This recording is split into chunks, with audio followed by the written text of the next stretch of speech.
Candyman, Candyman, Candyman. Game week 8 got jinxed. Captain's Pick, the FPL Podcast.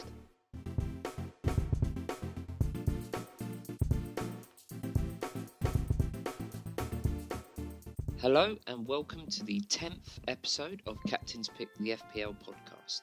I'm your host, Geoff at FPL Willis, and each week I'll be talking fantasy Premier League football. You can find the show on a whole host of podcast services. Just search Captain's Pick, and we also feature on the YouTube channel FPL Podcasts, so please remember to subscribe, like and share. On today's show, I'll be looking back at Game Week 8 fixtures and my squad's performance. And seeing we're in the international break, I thought I'd do a little review of my squad so far, now that we're around a quarter of the way through the season, and have a brief look ahead at Game Week 9. A quick shout out to last weekend. I attended the Always Cheating meetup in Camden last Saturday night. Really great to meet Josh and Brandon from the Hound Cheaters. Really good to meet all the other FPL managers who turned up. Shout out to Suj and James from Planet FPL. Just a really good bunch of lads, a few drinks, talking FPL, talking podcasts as well. So got some really good advice and some tips on not just on my FPL team, but the podcast as well. So I had a really good night, and just a massive shout out to everyone who turned up. It was really good night, and pleasure to meet everyone, and nice to put a few names and faces to a few voices. Good stuff from last weekend. That was the only good thing from last weekend, mind, because my game week 8 was awful. It was my worst game week of the season, and if you'd seen my tweet, I think I mentioned it on the pod last week, that had so many players playing against each other in game week 8 that I thought it was either going to go two ways. It was going to be absolutely terrible, or I was going to have an amazing week, and unfortunately it was a terrible week. Straight off the bat, it was 30 points I got, which was my lowest of the season. What I thought I would do is go through the fixtures one by one, and then I can let you know how my players did in each of those fixtures, though there's not much to tell in truth. So going back to the Friday night game, Brighton won 1-0 against West Ham. Caught the end of this match. I think West Ham had a few chances, but Brighton getting off to their first victory with a Murray goal and an assist from KL. Brighton have got a good set of fixtures coming up. I think it was in the next 6 or 7 game weeks. So this could spark off a nice little run for them if you're looking at investing any of their players. Potentially Dunk or Duffy at the back, and maybe Murray up front. I've got them on my watch list, but I'm not sure I'll invest or not, to be honest, because just want to see a little bit more from them. And it's a good run of fixtures, but I still think there's better options elsewhere. In terms of West Ham, obviously coming off the back of a couple of good game weeks, had a few chances. Arnautovic could have got a goal, should have scored perhaps. He is one to watch. Definitely looking at possibly bringing him in 2 or 3 game weeks time when West Ham have a really good set of fixtures all the way up to January. So keeping a close eye on him. Also Fabianski, because even in this match he didn't get a clean sheet, but he got some save points. So looking at him as possibly my set and forget in from about 2 or 3 weeks time until sort of January, February time. Not sure how many clean sheets they'll keep, West Ham, but they've got a good set of fixtures, and he always picks up save points, and he's 4.5 million, so definitely gives me options elsewhere if I go for him. So ones to watch. Burnley 1-1 with Huddersfield. Goodmanson, I think I mentioned on the pod last week, got the assist. He's possible, but not really thinking too much about Burnley or Huddersfield players, to be honest. Huddersfield's got playing all the big teams, I think, in the next few weeks. I say big teams. Players that are in my squad will be playing Huddersfield, so I'm hoping to pick up quite a few points against them. And Burnley, I still think they're just getting over a European hangover. I think they'll start to pick up some form, pick up some points. So definitely few players to consider from them potentially. Goalkeeper, defence, normally certainly from last season, keeping it tight at the back. And going forward, probably Goodmanson is the only pick that's worthwhile from them at the moment. But just keep an eye on them, I would say. Okay, so here we go. Crystal Palace lost 1-0 to Wolves. I obviously had Wan-Bissaka in this match, who just got me appearance 2 points. And Zaha, who also just got the 2 points for appearance. If you listened to the pod last week, I obviously made it very clear that in this match needed Zaha to really do something. Not only because he was in my team, but he also would have meant that a lot of all the Wolves' defence and goalkeeper wouldn't have got clean sheets. And obviously, again, as I mentioned last week, that I was looking at bringing in Doherty of Wolves, but didn't want to take a points hit because obviously took a points hit the week before and that didn't work out. So I just didn't think there was any point in bringing Doherty in for a -4, especially when I had Zaha playing against him. And all I needed really was a Palace goal, hopefully from Zaha, and that would have helped with overall rank. And of course, what happened? Doherty scored. Wolves won 1-0. So all their defenders, goalkeeper got clean sheets. Doherty got a bonus as well, 3 points. So Patricio got 2-point bonus. So Doherty ended the game week with 15 points. So if I took that 4-point hit, I still would have been 11 points up. So that really did, that killed my game week rank, my overall rank, and it was pretty soul-destroying seeing that come in. And that's probably Zaha's, that, as I mentioned last week, this was Zaha's last chance. Still contemplate keeping him in for the Everton away match, but got my eyes firmly fixed on Mitrovic, but it would mean a -4 hit as I've already made a transfer. I might as well say it now. Doherty is in. Picked him up at the start of the international break. Managed to get him at 4.6 just before his price rise, so he's now 4.7. Obviously, just annoyed that I didn't bring him in the week before. No doubt, next game week he'll get nothing. But he does look very attacking, and they do look very solid at the back. Doherty's in the team. And that just really did kill me. I should also mention that he came in for Wan-Bissaka, which may be a little bit surprising because he has done me well so far. But Palace's fixtures are pretty horrendous. The next 5 game weeks: they're Everton away, Arsenal home, Chelsea away, Spurs at home, Man United away. He's definitely not going to be in my starting 11. He'd probably be second or third on my bench. He is playing, so it's good to have a cheap plan. Also, I got him in at 4 million. He's now 4.3.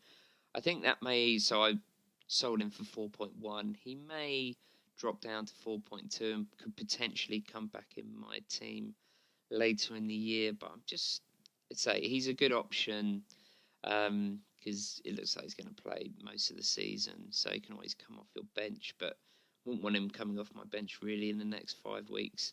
And just for the moves I wanted to do in the next couple of weeks, I just wanted to cash in on his value, and I know there'll be price rises on a couple of the other players that I'm looking at, so I didn't want to miss out on them. So he's been a good pick. May come back to haunt me, especially around Christmas time. If there are players rested and injuries occur, then I may need all three of my bench players coming off the bench to get some points. But to be honest, if two or three of my subs are coming off my bench, they're all cheap players anyway. So if I was just looking at that, they're only going to score me a few points each. So we'll see. It's a little bit of a gamble there, but I just wanted to get a bit more team value in so I could afford some of the players that I'm thinking of bringing in the next couple of weeks. So disappointing from Palace there. And not much to say. That was really the game that a lot of my game week was pinned on, to be honest, going for me and going against me. And it went against me, but not to worry. Dottie's now in the squad, and hopefully he'll return some points in his next game week. Watford at home, so good chance of a clean sheet and attacking points there. So we'll see. But there we go. Next up, Leicester 2-1, and this is where I got the bulk of my points from. So I only scored one goal in this game week, and that was from Richarlison. I'd brought in the week previous, and so it was good for one of my transfers over a couple of weeks. Brought in some points. He got a goal. Didn't get any bonus points. Was disappointing. Sigurdsson got that amazing goal and picked up all 3 bonus points, but still scored 7 points for me. Happy for him. He's also had 2 price rises, I think, since I've brought him in. So made 0.1 on him, and I'm pretty happy to have him in my team. So I had him at the start of the season, then he got sent off, and that whole Theo Walcott debacle. But I'm glad that's way behind me, and good to see him bringing in some points. Everton obviously won that game 2-1. No clean sheet from Chilwell in that game, which I wasn't expecting, and I'm happy for Richarlison to get the goal. Thought Chilwell might get an attacking return, and nearly did. Had a lovely run through the midfield, and had a shot that just missed. Just the way my season's sort of going at the moment, it would have been great to get a goal from him. That would have been really helpful. But Pereira, though, did score. He's the other fullback who, when I did bring Chilwell in, it was a bit of a toss-up between the two. Pereira obviously now looking like he's playing in a midfield position, more on the wing than at right back, playing like as a right winger, or which he's going to bring in attacking points. Out of the two I made, I'm not sure I would have made a mistake because Pereira did get rested for a couple of games. But going forward, not sure Chilwell's bringing. Well, he's not brought in any attacking returns. Only brought in one clean sheet. Though Arsenal away, they've still got some great fixtures after that. But I'm just wondering whether Leicester are really going to keep that many clean sheets. And at 5 million, it's a bit too much value. Certainly looking compared to the Wolves' defence. So, but happy to have Maddison because I think they will get attacking points. Obviously, he didn't get any in this game, and he was my one transfer.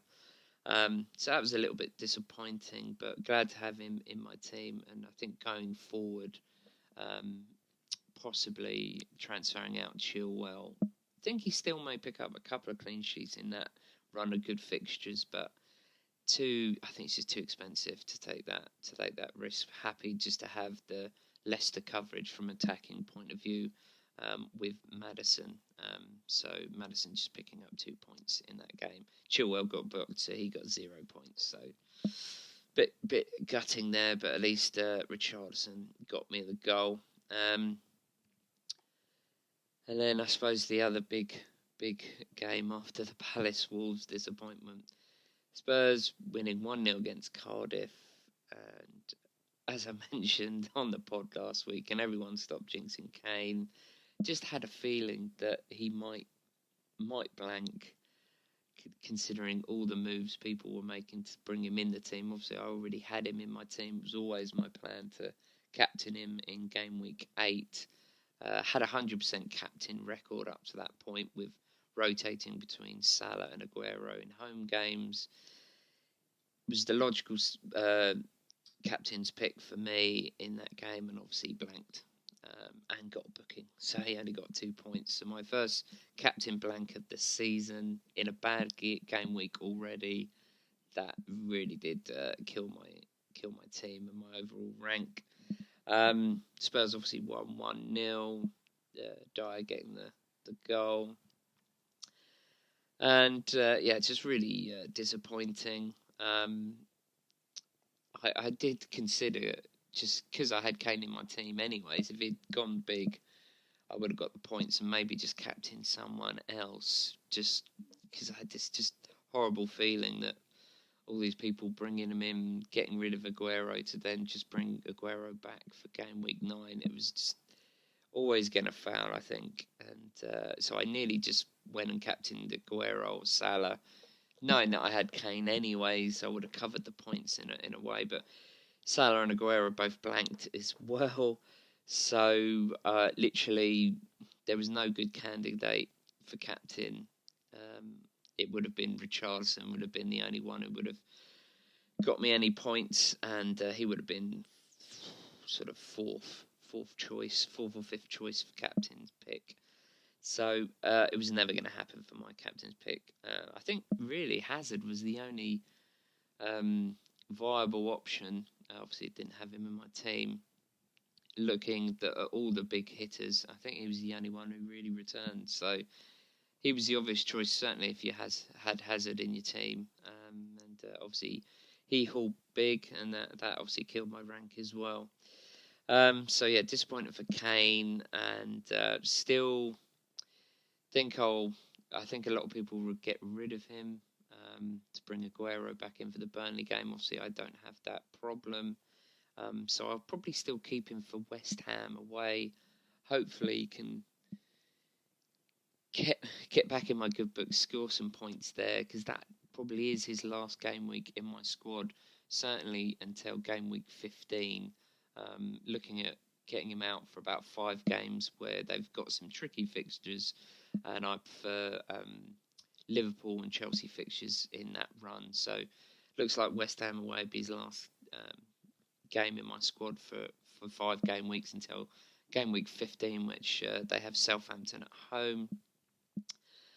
So that was it. Looked like all my disappointments, captain's pick, and all my 50-50 shouts, everything all came in on this weekend, and that's why you end up with 30 points.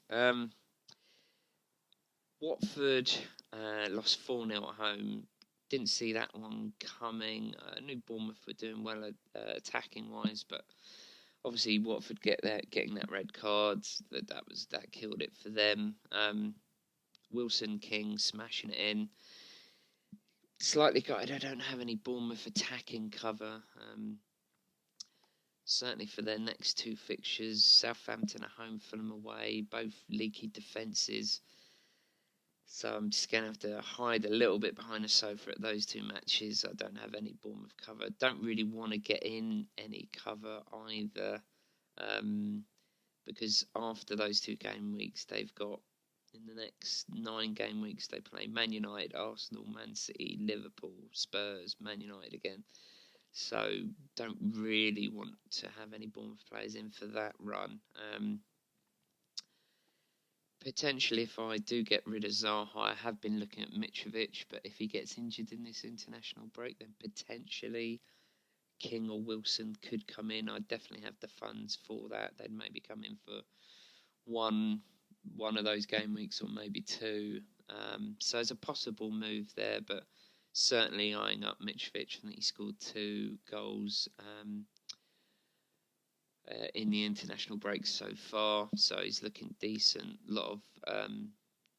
got quite a high ownership now as well. A lot of my mini league rivals have got him, so potentially need to cover there at Mitrovic, and he's looked good this season. I know he hasn't scored, I think, for 3 games now, but been a couple of tricky fixtures in there. So, but yeah, so potentially covering Bournemouth, but we'll have to see if there's any injuries pop up.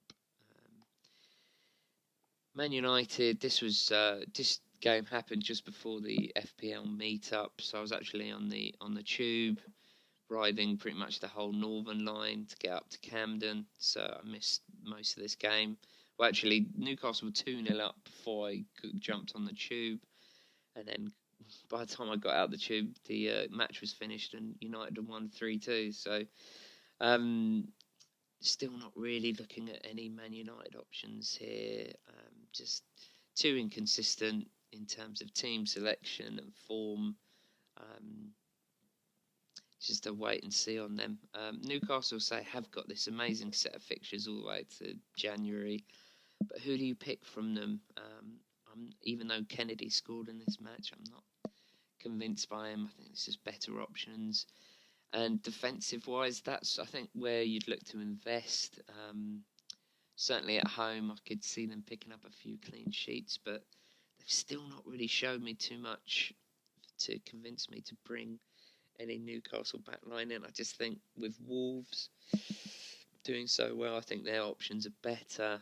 I'd even possibly put Brighton defensive options over Newcastle at this stage. So just keeping a keen eye on Newcastle defensive-wise, but not convinced at this stage. So obviously then I was at the FPL meetup Saturday night. It was a bad Saturday, but I still had 4 players coming in for the Sunday. Still had the 2 Liverpool players, a Man City player, and my Chelsea player Alonso. So still thought I might be able to pick up a few points there and kind of save my game week. And Sunday was just as bad, pretty much. I'll start with a game I didn't have any players in. Fulham Arsenal winning 5-1, just absolutely smashed it. Looking at Mitrovic, a lot of my rivals have got him and he blanked, so that did help in a sense. But still looking at possibly bringing him in this game week once the international break's done, and if he hasn't got injured, he's just dropped to 6.9 as well. So if I did swap him for Zaha, I'd be taking a -4 point hit, which hasn't worked out for me so far this season. But he's away to Huddersfield away to Cardiff, and then at home to Bournemouth, and then away to Huddersfield. So away to Cardiff, could definitely see him scoring there. And Zaha away to Everton. Obviously, factor in the -4, though. Will it be sort of -2 because I brought Doherty in for Wan-Bissaka? So between the two of them, can they cover the -4? And can Mitrovic outscore Zaha potentially? Plus, I probably still have Pickford, Everton in goal, so I'd be hoping for a clean sheet there. Obviously, then in a way, hoping Zaha doesn't score. I don't know. It's a bit of a tricky one, especially when you factor in the -4. So I'm close to wildcarding, but there's quite a big fixture swing, and I'll obviously go over this in my next week's pod. But looking at wildcarding in game week 10, really, rather than game week 9, probably just taking a points hit this week. And Arsenal options look good. Lacazette is probably the outstanding candidate if you do want to bring in an Arsenal forward. Scored 4 goals, 4 assists so far. Looks to be getting the minutes now and seems to be the main man up front. Fixtures aren't too bad. It's got Liverpool, Spurs and United coming up in the next 6 game weeks though, so do have some tricky fixtures. But then after that, Huddersfield, Southampton, Burnley, Brighton. So definitely on my watch list, but I just think under Emery this season, it feels just like a new team. Feels like their form might go up and down a little bit. They've been on obviously a good run recently. Still not totally convinced. Certainly wouldn't be looking at them defensive options, but attacking-wise, they look very good. I think Lacazette would be the only option, but at 9.6, potentially a little bit too pricey. I don't know. It's one to look at, I think.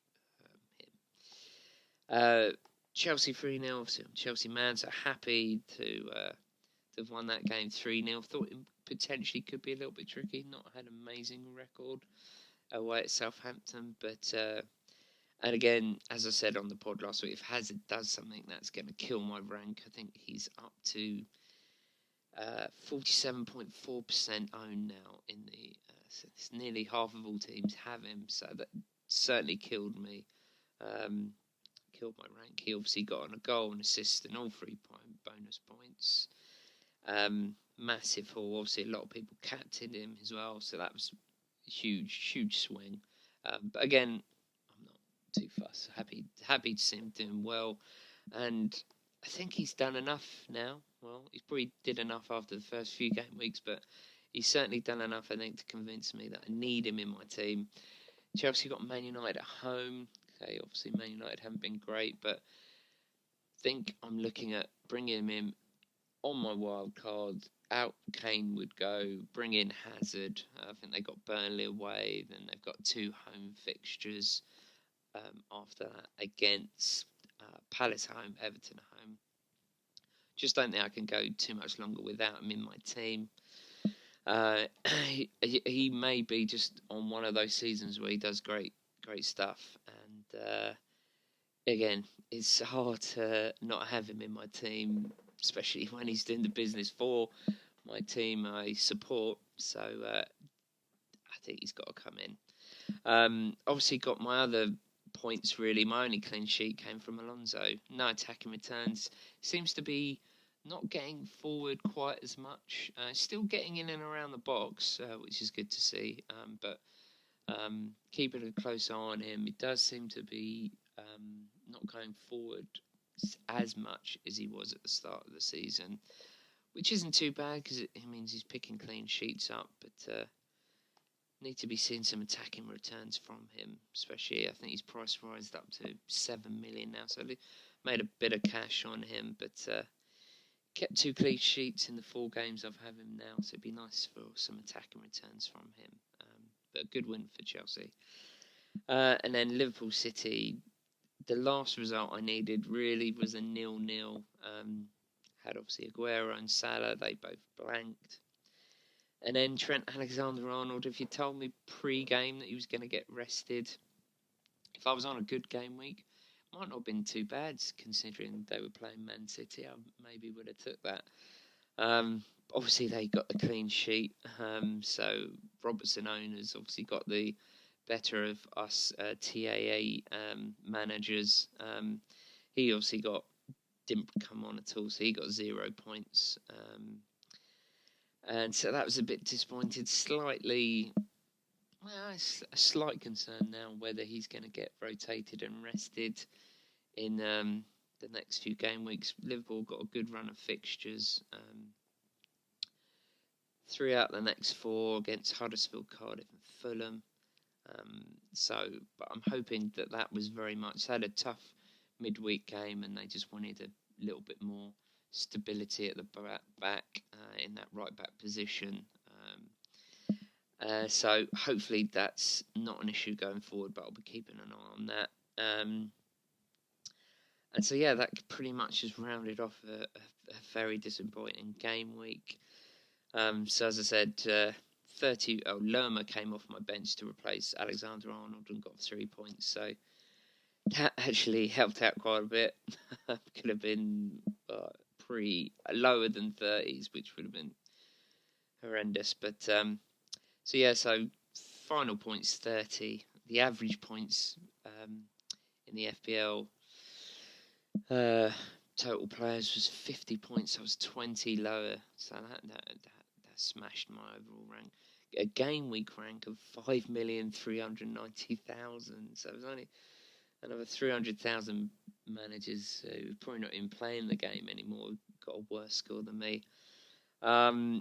And so my overall rank dropped from, it was pretty healthy, it was around that 150,000 mark, dropped back down to 483,000. So still inside the 500,000, so it's not too bad. But at the moment, I think it is so tight with overall rank that just 10, 20 points, you can rise up sort of 50,000, 100,000 places. So just got to keep in mind it's just a bad game week, and we move on.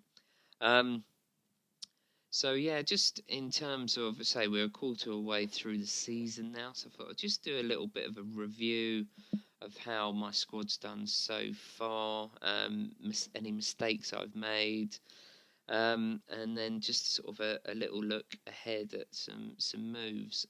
So right out the gate, obviously looking from game week 1 until now, Palace had great fixtures and Everton had great fixtures. Pickford, obviously in goal, that has just not worked out. One clean sheet in those first 8 games is hugely disappointing. He was at 5 million as well. He's dropped to 4.9, so I've lost some money on him as well. Still think if I had the same decision, I definitely wouldn't do it again. But the fixtures look great for them. In hindsight, obviously, Wolves goalkeeper would have been a great pick in terms of and he was 500,000 cheaper. So that was disappointing. But the fixtures was definitely there. But maybe should have listened to one of the angels on my shoulder saying about Silva, the manager, from a defensive point of view, doesn't keep many clean sheets. I think I mentioned that on one of the early pods. But, sometimes these things pay off, sometimes they don't. But he's definitely been a mistake. And just hoping Palace at home, probably going to keep him in. That game week 10, he'd be coming out Man United away. He's definitely coming out there, probably on the wild card. So Palace at home, hopefully he can get a clean sheet there and sort of help out the mistake over those 9 game weeks. But we'll see. But yeah, fixtures can't always overturn like a manager's style, as it were. So that's one to learn from. And then in terms of bringing in Alonso, I should have brought him in. Well, at the start of the season, I was thinking of having him. Should have went with my gut instinct. And then by the time I got him in, it was probably a little too late. Even though I've made a bit of money on him, got 2 clean sheets.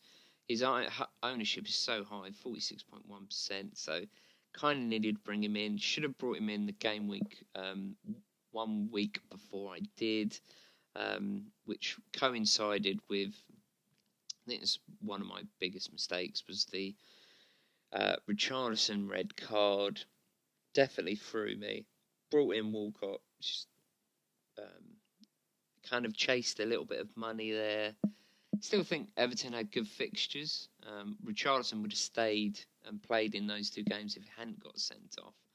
But I think at that point, I should have brought in Alonso and brought in the cheap midfielder straight away instead of Walcott.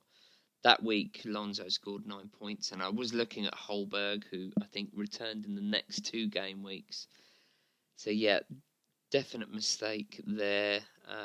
Definitely learnt from that, and yeah, I think that was certainly one sort of 2 moves where Alonso was doing great, Richarlison red card, and just made the wrong move.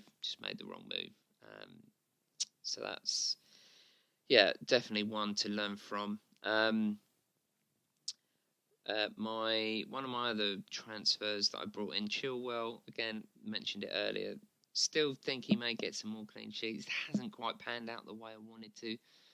Been close a couple of times on some attacking returns. In hindsight, at that point when I brought him in for Bertrand, I think if still wasn't 100% Wolves were going to do anything there. Obviously, I think they'd, in the first 3 game weeks, they only got 1 point, and that was around the point where I was bringing in Chilwell, I think game week 4 or 5, something like that.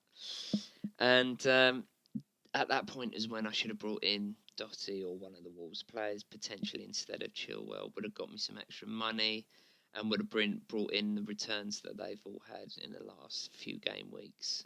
Should have maybe brought in the goalkeeper as well, which kind of suggests I maybe should have done that wild card around that time when I was potentially thinking about it. Glad in a way that I haven't. I've still given myself another 4 or 5 game weeks of stats and eye tests, looking at all the players, and I think we can really start to see who's playing, who's doing well, who's had a good start of the season, who's looking like they'll have a good rest of the season. So yeah, a little bit of a mistake there. I think we should have probably jumped on the Wolves players early. I think I've tried to be patient and not to make too many moves, but I think maybe my patience has slightly cost me. But I'm hoping when I do make my wild card, potentially game week 10, that will get me that extra 30, 40 points that everyone else has got over me that I've already wild carded. Other little things, obviously Zaha has had him from the start of the season. The Palace fixtures, again, looked great. 3 goals, 1 assist, not too bad, but when you compare him to some of the other players around that price point, Mitrovic, Arnautovic, King, Wilson, Jimenez, a lot of those players are even cheaper. Hasn't worked out. I think I mentioned on one of the early pods that him being classified as a forward had a little bit of a feeling, a little gut feeling that wasn't going to work out for him. That scoring as a midfielder obviously gets that extra point, and I just think there's too much pressure on him as a forward. Doesn't really get any bonus points. Not on penalties, not on free kicks. Definitely went for him for the fixtures. Again, just like Pickford, just hasn't worked out, hasn't got the returns, and kept him in, week out, hoping that he'd bring in something, but it just hasn't panned out. So I just don't see him as an FPL asset. I just don't think he's good enough as an FPL asset. It's a couple of seasons now where he goes on little swings. If you can catch him on a swing, great, but just doesn't get enough of the extra points you need from an FPL asset. So that's been disappointing. Wan-Bissaka, on the other hand, picked me up some great points. So he was a great pick for those fixtures. Returned some good points for me, a couple of clean sheets and bonus points. So can't be disappointed with him. Happy to have had him for that first quarter of the season. In terms of my other 2 attacking options, Aguero, great to have him. Brought him in game week 2, captained him. Obviously, that's when he got his hat trick. So that's worked out well. That's definitely been the big positive of my season so far. Potentially looking at keeping him in for the whole season, barring obviously injuries. He's looked good goal scoring form. A little disappointed that he keeps getting dragged off after sort of 60 minutes. That hurt me in the last game week. Obviously, Man City had that penalty, which I forgot to mention actually when I did the fixture review, that if he'd been on the pitch, he would have scored. That meant Liverpool wouldn't have kept a clean sheet, which would have helped my overall rank. Obviously, a lot of people got Robertson, so that was a big swing in that game as well. And obviously, if it'd been on the pitch, he would have took the pen and got the point. So disappointing. Something to look at if he keeps getting hooked off at 60 minutes. I think he can do the business within that first hour, but something to consider. But he's been a great pick. And then Harry Kane, is it a mistake to have had him since the start of the season? Potentially. He still scored me 5 goals, 1 assist. Still, I think, in the top 5 for,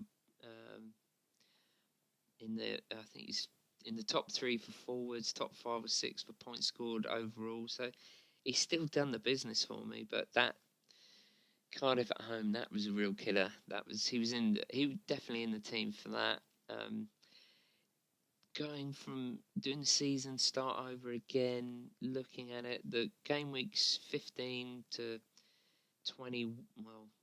27 look great for him. I think I'll have him in my team for that run there. Potentially should have just gone with that to begin with, not had him in my squad. Had a cheaper option, Arnautovic, Mitrovic, one of those players, which would have then allowed me potentially to have Hazard and even maybe Alonso at the start of the season. So slightly disappointing, probably just a mistake. But hopefully if he gets a hat-trick against West Ham next weekend, all would be forgiven. Brought in Alexander-Arnold, that was a good option. Still think Robson's probably a little bit better, but do have, it's $1 million cheaper, so he does free up funds. Again, looked at Robson pre-season along with Alonso, definitely the ones to have, I think. And then obviously Mendy, who was a great pick, had him at the start of the season, started really well, got me those clean sheets and attacking returns. And then the Mendy affair, obviously he was injured a few game weeks, returned this game week, made some money, obviously transferred him out. Again, at that point, brought in a cheap defender and brought in, I think that was when, I brought in Richarlison in that transfer. Slight mistake there, although I was happy to bring in Richarlison. I think I mentioned at the time Trippier was the obvious replacement for Mendy. So obvious that I felt it was too obvious, but it was obvious for a reason. He's done great in the last 3 game weeks. Picked up bonus points, clean sheets. So the game week I was thinking of bringing him in. I think he's scored 3 assists, 2 clean sheets, and 3 bonus points in those 3 games. So that's definitely a mistake. Should have gone for Trippier. It was the obvious move, but sometimes the obvious move is the right move. And like last game week when Doherty seemed the obvious move, again, well, with the caveat of a -4, but it seemed the obvious move and should have gone with it. So disappointing there, and obviously I don't have Mendy anymore. Be nice to get him back in the team, but it's just too much risk of rotation and upsetting Pep and all sorts surrounding him at the moment. So he's one to watch. So in terms of a review of how the season's gone so far, I'm fairly happy. It's still my best start of the season, to be fair, so I have to keep reminding myself of that. 470 points, which is an average of 58.5 points, I think, a game week, which would, over the course of the season, would give me about 2,230 points, something like that, which would be my biggest point score. So I'm definitely trying to keep to that 60-point game week average if I can. Obviously, this game week was terrible for that. If I can achieve that, I think I'd be in the top 100,000, which again was my goal. Never been in that, so still had a very good start of the season for me, to be honest. Still doing well in my 2 main mini leagues that I have with friends. Second in one, third in one, but literally like within 10, 20 points of the leader. So best start to my season in terms of my mini leagues as well. So I really can't complain. I am obviously looking at overall rank, and just being inside that 500,000 is not too bad, but all it takes is one good game week and I'll be right back where I want to be.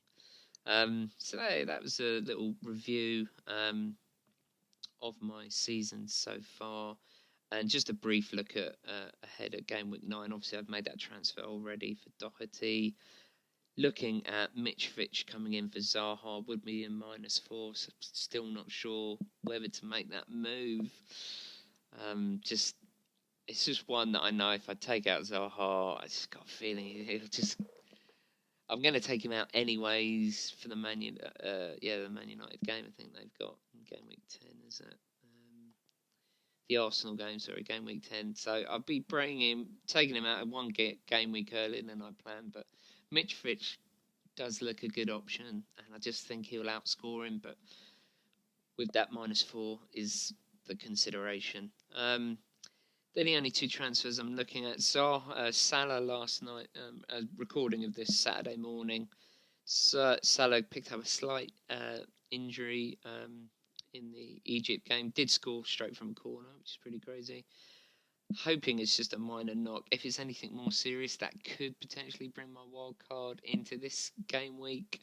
If he was out for a long time, or I could just it'd be taking a minus points hit, but could just bring in Mane for him, or just bring in Hazard for him, which would probably mean Zaha would stay in the team then. And obviously, if there's any other injuries that come up in the next week of international break, I'll obviously have to consider those options. But having a little look forward ahead again. Obviously, I'll do this on next week's pod. Looking good. How my team's looking good. How it's shaping up. If everyone's fit, I've got a forward line of Salah, Maddison, Richarlison, Kane, potentially Mitrovic and Aguero. I can't see, I think as I tweeted this week, last game week, what were the odds on Salah, Maddison, Kane, Zaha and Aguero all blanking in the same game week? And then if you put Richarlison in that, what are the odds of all 6 of one goal in one game week from that front 6? I mean, the odds have got to be crazy on that. But that was my game week. But I can't see that happening again. But the team shaping up, is coming along now, adding in a wild card to just switch up a few players. It's not going to be like 7, 8, 9 players out. Starting to get really happy with how my team's shaping up. So, yeah, I think patience hopefully will pay off there. Okay, so I think we're running pretty long now. We're nearly at the 15-minute mark for a one-person pod. It's probably a little bit too long, but just wanted to review how I was doing so far. Okay, so I think we'll wrap up the show there. Look out for next week's pod, and that will all be all about game week 9 fixtures, and see if I've made any more of those transfers or if there's been any more injuries during the international break. Obviously, keep an eye out for my tweets. You can find me tweeting FPL Gold on the podcast Twitter account at Captain's Pick Pod. Feel free to send in any questions or topics you'd like discussed on the show. I'm going to keep saying that week in, week out. I haven't had any tweet questions so far, but pretty small Twitter follow to be fair. But if anyone is listening to this and is on Twitter, give me a shout, even if it's not even FPL related. Give me a question you want, and I'll definitely answer it on the show. And so from me, enjoy your FPL downtime. And until next time, it's been my pleasure to talk with you. Captain's Pick, the FPL Podcast.